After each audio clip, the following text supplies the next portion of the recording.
everyone's doing well and everyone's well rested. Welcome back to yet another video upload. Oh, before we start, I also just want to say that for most of the school related questions I got, I will be doing a separate video for that. For those of you who are new, my name is Babiki. I am currently 21 years of age, a psychology student at the University of Pretoria. What else? Those are like the frequently asked questions that I just thought I'd address before we start. So yeah, how are you mentally? I'm okay, I'm good. I think I'm in a good space currently. Yeah, I'm good. Your current favorite song or artist? I think this is the most difficult question ever because I have too many and I can never narrow it down to one. I don't know. Let's go to my Apple Music. Orion's Son, Dirty Dancer. I think with my current state of mind, it's very mellow and yeah, I think Dirty Dancer. On that note, a lot of you guys also asked if I can make like a playlist video for you guys, and I don't personally feel comfortable sharing my playlist. All my playlists are private because the whole process of curating a playlist is so sentimental to me. My playlists have a storyline and they have a message, so I just feel like it's too personal for me to just share it. I don't know. I can share everything, but just not music. I'm so sorry. I do have a study playlist though for when you guys are studying that I don't mind sharing because obviously it helps you guys. So yeah. What is your favorite high school memory? Okay, let's see.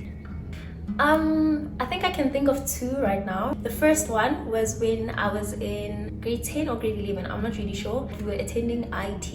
It was my friend Balesa and Buhle. There weren't a lot of us in the IT class. I think we only had like 7 IT students. So Juffrou Furstenberg, which was our IT teacher, she wasn't really monitoring us like that. It was a practical period, so we were coding. Buhle, Balesa and I were literally searching Muhodu on the internet. I don't even know. I don't even know how we got there. That was so funny to me. And then afterwards, she found out. My second one, this is actually the favorite one, but also my worst one. I changed high schools and I went to my second high school. It was my first assessment at that high school. I knew I wanted to be a prefect. I honestly had a lot of work to do because everyone else had been there since grade 8. I still needed to like work hard and make a name for myself, you know? We had an assessment. It was English period, and English also happened to be one of my favorite subjects. We had to prepare our speech. The teacher asked who wants to go first. No one said anything, and I was still the newbie. I didn't know the majority of my classmates. I think I only knew like 2 people in my class. I raised my hand and I asked to go first, and Juffrou Pietru was like, okay, you can go first. And then I did my speech and I did very well. Afterwards, she was like, oh, so where's your diary? Let me give you merits because you vouched to go first. I didn't have my diary. I didn't know that if you don't have your diary, that's also a demerit in itself. So instead of getting merits, I actually received demerits the next day for not having my diary to get my merits. That was so embarrassing. I'll never forget that. But also it was good because, you know, she never forgot me after that. So yeah. What are some of your pet peeves? Pet peeves. I have a lot, but I don't necessarily know them off by heart. I just kind of notice it when it's happening. As when people don't return things. I read The Alchemist when I was in grade 9 because my brother gave me the book to read. And I borrowed it to someone after reading it and they never returned it. Yeah, I was just sad. You know? Yeah, I think that's one thing. I think people who stay, I don't like it when people stay. Like we all stay, I also stay, but then not to a point where I make someone feel uncomfortable. Like, yeah, when someone is staring at me, I get so awkward and I get so nervous because I'm like, what did I do? I'm not sure what I did. It makes me feel like there's something wrong with me. I don't look okay. So yeah, I think that's a pet peeve. I think I have a lot of pet peeves, but not really. How did you manage to find such a good friendship group? I'm also at a point in my life where I realized that I'm not necessarily a friend group person. I prefer individual friendships because Growing up, I've always been that girl who just had one friend and I would just stick by that friend until obviously I got to university. I didn't know anyone, and surprisingly enough, when I met my friends, the group was already established. Personally, wouldn't say I am in a friend group, but rather I have individual friendships with everyone whom I regard as a friend. So yeah. Where are you originally from? So I am originally from Krugersdorp, Kagiso, and I also lived in Pretoria when I was young. So I'm pretty much between those two cities, Johannesburg, Krugersdorp, and Pretoria. How do you balance content creation and school? I don't think this is difficult because I think school is kind of my #1 priority at this stage of my life. So I think it's like a 80-20 rule. 80% of my time I dedicated to school, and content creation, I think it's something I do on the side, something I truly love, but for now don't necessarily prioritize to the optimum or above my school. So yeah. Your 2023 in one word.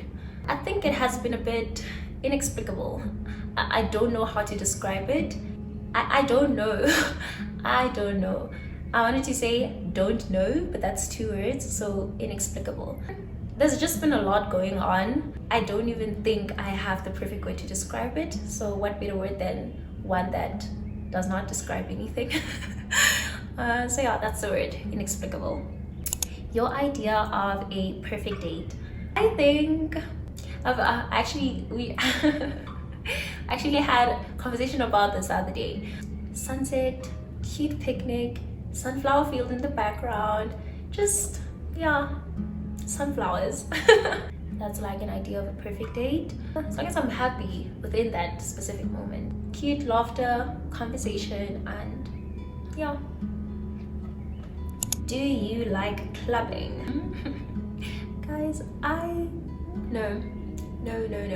I always give things a try. Like, I never give up or decide on something without fully experiencing it. So I tried it before. I don't think it's clubbing, I'm not sure, but I went to Groove, you know. Literally, you can ask all of my friends. I'm that friend who always wants to leave, but luckily enough for me, we stay in Hatfield. So when I tried it, we'd go around here. After an hour, my social battery literally dies, and I just want to go back home. I want to go back home, and obviously I don't want to ruin it for everyone else, so I'd rather just go home and sleep and let everyone else enjoy partying because they actually enjoy being there. I think I like the process of getting ready to go out, dressing up and doing my makeup and picking an outfit, and then when I get there, I'm bored. Like, I'm bored. 1, I think it's because I can't dance. 2, I think it's because I never know like some of the music. I don't really listen to piano unless if it's something that's like trending, and then obviously I hear it a lot. Other than that, I barely know the songs, so I just feel out of place. Like, I just feel out of place. There's just a lot going on. There's a lot going on. So I have tried it, and it's just not for me. I think I just prefer the calmer things in life, I guess. But yeah. What is your biggest challenge about staying alone? I think the biggest challenge for me is always remembering to eat. Like, I'm like a toddler. Even at home, people have to remind me to eat, but I think I've gotten a bit better. Even though, you know, I still have to like send pictures of my food. Did you eat today? Here's a picture, I ate. But at least like when I'm vlogging, I actually remember that, because I haven't cooked in a while. Okay, let me cook, let me bake, you know, so that also helps monitor myself in terms of that. Now, other than that, I think I pretty much enjoy living alone. It's bittersweet, you know, it's bittersweet, but it's good in a good way. Where do you buy most of your clothes? So most of my clothing items are from Factory, H&M, a few from Cotton On, a few from Mr. Price, a few from Zara. Those 5 are the main. I usually buy on Superbalist. So yeah, I think that's it. What's your favorite Korean movie? I don't think it's Korean, I think it's Japanese. First Love. I thoroughly enjoyed First Love. It was so sad. Haramichi. I think the guy's name was Haramichi. Another one would be I forgot it, 20 something or something like that, where there's two best friends and the other one falls for the guy that the other one loves, and then the guy actually ends up passing away, something like that.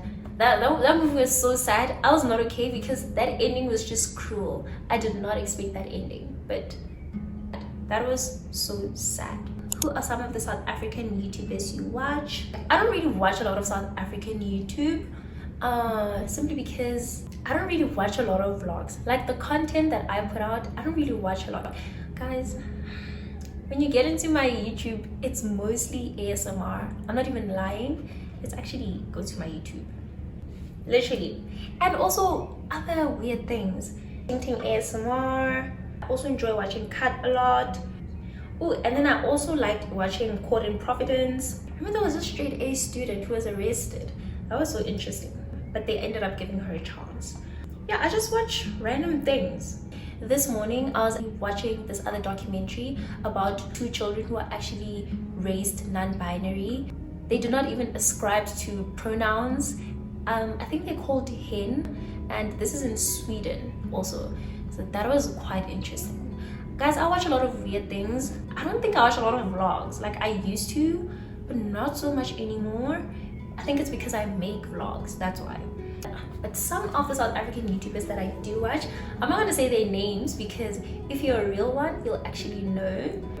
I am a snack, Coffee Bean, I'm part of the Minion Squad. Okay, the other ones don't have names for their subbies. I think mostly my age group, because I can relate to them a bit more. Do you play any sports? Currently, I don't really do any sports. Well, I do aerobics, and that is a sport, which are the classes that I take at gym. But I used to play netball, also did a little bit of ballet. What else did I do? I also did Yuksky, but I don't necessarily think I did a lot of sports, but those are some of the things I did. It was during activities period. I used to play chess, I would also knit. So I liked the common things in life, you know? What makes you think that you are a strong young adult? This is actually a very good question because I always used to think that I see as my strength was my weakness before. I'm quite an emotional person. Yeah, I always used to think I'm such a weak person because of that. I love people once sent me this one video, this reel. It was literally talking about how being sensitive and feeling everything so deeply is actually your superpower. Also something that gives you strength as a person. And that video made my entire week, I remember. I think I never saw myself the same way after seeing that video. Also for anyone who ever feels like they're just too emotional or too sensitive, I think it's actually a good thing because I'd rather feel everything so deeply and be so in touch with my emotions rather than not feeling anything at all. That is one thing that I feel like makes me strong where I am now. I think I know when to alternate between logic and emotion, but yeah, I think that is what I'm choosing as my strength in this video right now at this present moment. How do you handle conflict in your relationships or friendships? Well, before I wouldn't really be a very confrontational person, but I think I'm that person, especially if I value someone very deeply in my life. I want to talk it through. Let's talk about this. What's wrong? How can we handle this? I always initiate because my biggest thing is I can never move on past something if we've never addressed it. I can't act like nothing happened. I can't rub things off. If I'm sad, I'm sad. I can't act like I'm okay until we talk through something. Yeah, this applies to any form of conflict. Talk about it, hear both sides, find a solution. Also, if I feel like I'm the person who always has to initiate the conversation, even though we both went through something, yeah, I think I kind of withdraw then. I don't feel the need to say it anymore because, you know, sometimes you also don't want to feel like you're the only person who's invested in something. You also want someone to not necessarily want you, but also see that they actually value you and they also want to have you in their life. I think that's it. What are some of your love languages? My biggest love language is gift giving. I personally love gifting people. I just love the process of getting the gift because I'm such an attentive person. Like anyone who knows me personally will tell you I am an attentive person. If feel like a gift is not just a gift to me. It's so much more. There's so much sentiment that goes into it. It just translates as a message of love, you know? When you're so attentive, is that you also expect people to also be as attentive as you are. So when you receive something, it should also kind of be personally curated. I think the thought is always what touches my heart. Like the fact that someone actually went out of their way to just make you happy. Like that speaks volumes on its own. So yeah, acts of service. And this doesn't even necessarily have to be like big things. Most of my friends know that I love ice cream, right? And they come to see me and she literally comes with ice cream. You didn't have to, but because you know I actually love something so badly, you just come with it, you know? Would you consider having a pop-up to meet all your love beams? I don't know, I've actually thought of this a lot. And personally, I love bumping into love beams. Initial inclination when I see a love beam, or I generally just reach out for a hug. I'm such a hugger. But then I'm also so awkward. When someone just stares at me and then after a few minutes they're like, oh, I watch your content, I'm like, oh, thank you. Like, I don't know what to do. Like, I get so awkward. As opposed to when someone approaches me, I wouldn't necessarily like just jump up to a stranger, but then because they come to me with so much energy, I think it just balances out perfectly, because it just allows me to then just feed into their energy and be like, oh, hi lovey. So to answer the question, I think I would actually love to. I don't know, you guys can let me know in the comment section what you think, but I would definitely love to meet love beams. I'm probably gonna cry. Yeah, but yeah. Describe yourself using 3 words. I think I choose bittersweet because I'm not a perfect person. So yeah, there's always like a yin and a yang thing going on. Frivolous, because I think I'm quite an easygoing person. Like, not too serious, obviously, unless if it needs seriousness. Easygoing, flowing, like the water. I think cute, not necessarily I'm cute, but I see everything as being cute. I don't know if that makes sense, but yeah, I think that's it. Those are the 3 things now currently. I'm just overthinking this whole thing because, you know, I don't want to be like, oh, I'm a driven person, because it sounds like an interview, and I just want this video to be very intimate, very personal, doesn't feel like an obligation. So yeah. Do you ever feel like you're oversharing on your YouTube?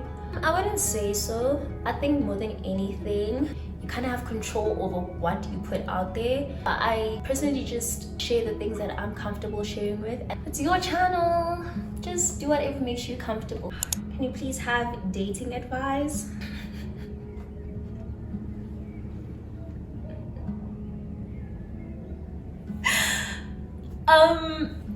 I feel like I'm the most inexperienced person when it comes to dating advice, because I don't think I've dated enough to give dating advice. Dating is like a thing of like seeing a lot of people and like getting to know people and things.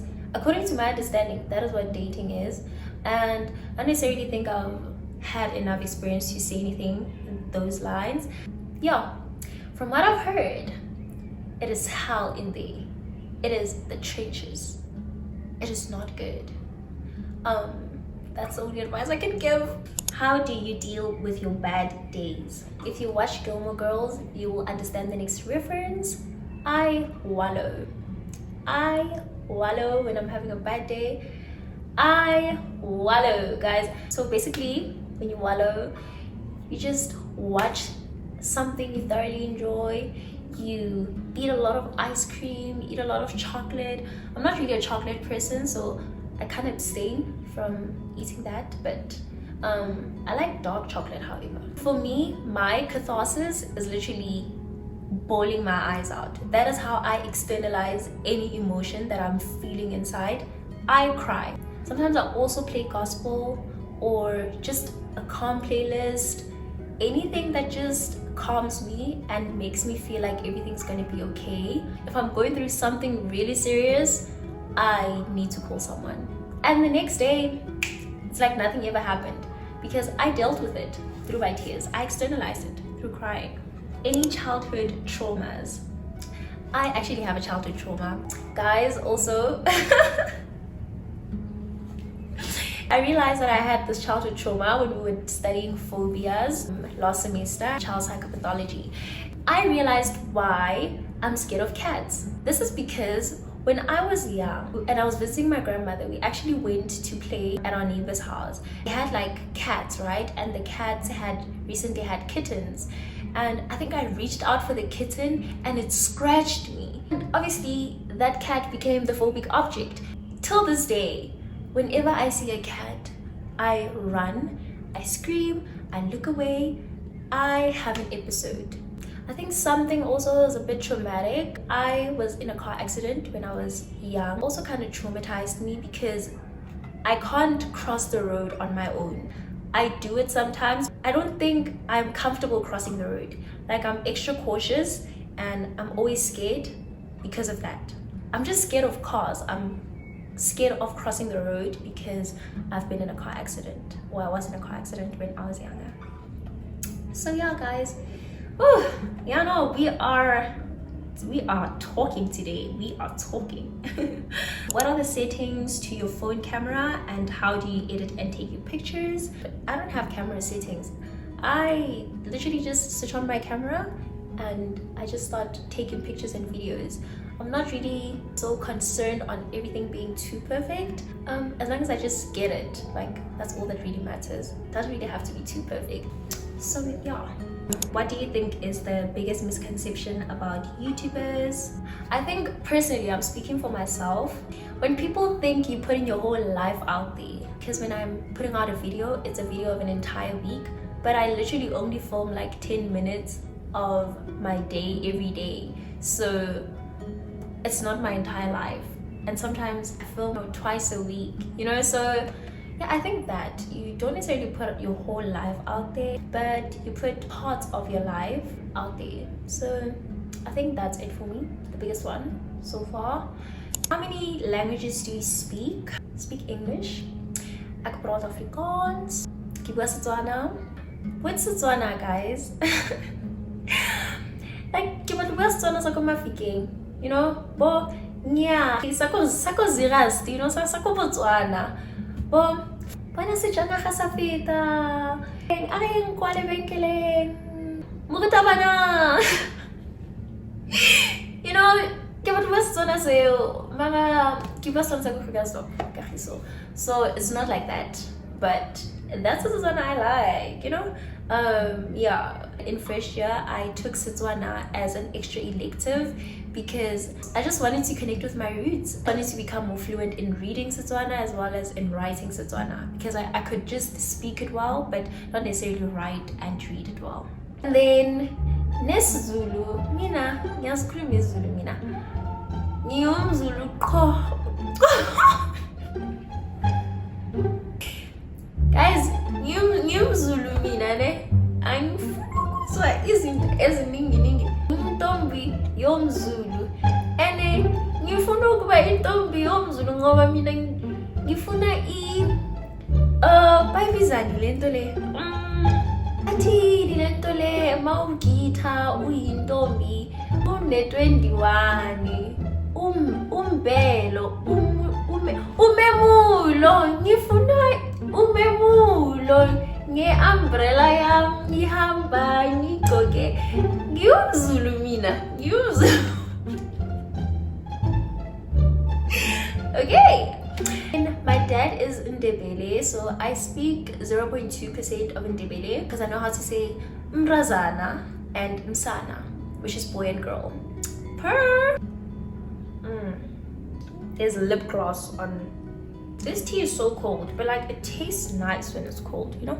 What are you currently watching?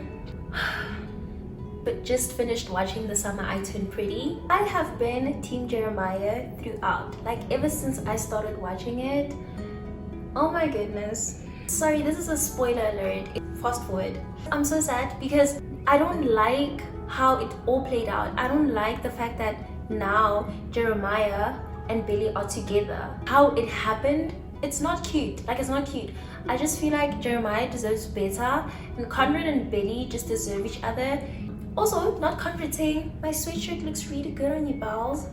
Why is he so jealous? Like, he is so jealous. There's just a lot going on. Actually, I am team Steven and Taylor because the main characters aren't doing it for me. I'm so sorry. I am so sorry. Anyway guys, thank you so much for watching this video. Hope you guys thoroughly enjoyed it because I really enjoyed filming it. It was so fun. And yeah guys, just let me know. Maybe I will do a cute Q&A once a month. Hope everyone's doing well. Hope everyone enjoys the rest of their day, evening or afternoon, wherever you are. I love you guys and I will see you in the next video upload. Bye.